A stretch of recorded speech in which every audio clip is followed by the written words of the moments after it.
Hi, this is Joni from the Writing Center. I often get questions about APA format, APA style, APA papers, what does APA mean? And I'd like to show you briefly what APA actually is. I find that looking at a sample is often very helpful when I'm trying to understand a concept. So let's look at a sample APA paper together. You'll find this paper in the Writing Center. When I think about APA, I think about two things. One is the look of the paper, margins, header, spacing, those kinds of things. And that's what we consider formatting. The look is formatting. And then I also consider the citations, giving credit to my sources. How do I do that in an APA paper? So it's the look and the citations. So let's start with that formatting, the look of the paper. APA requires a title page, and the title page has a running head that looks like this, the words running head, colon, and then the title in all caps, and the page number. And all this is actually in the header section of the paper. And then in about midway down the paper, you'll have the title, your name, and university. Sometimes your instructor will ask for additional information, and you can just place that below the university name here.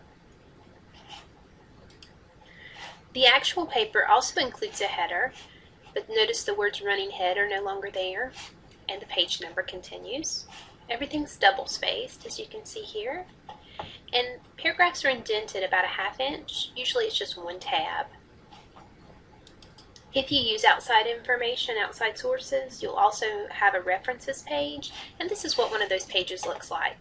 It has a title, references, and the references are in alphabetical order, and they're in this hanging indent format, meaning the first line is at the margin, and the additional lines of the reference are indented. So the first line kind of hangs out there, makes it easy for the reader to see each individual entry.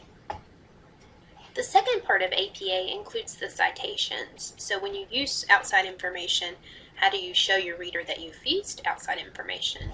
If you quote directly from a source, you need to place the quote in quotation marks like this. And then you need a reference. An in-text citation includes the author's last names, the year, and the page or paragraph number where the quote can be found. So if I read your paper and I go to this source and go to this page, I'll be able to find that quote. You can also include the author's names in what we call a signal phrase that leads up to the quoted information. But I still have the same information, the author's names, the year, the quotation marks around the quote, and that page number. So if I go to this source and go to this page, I'll find this quote.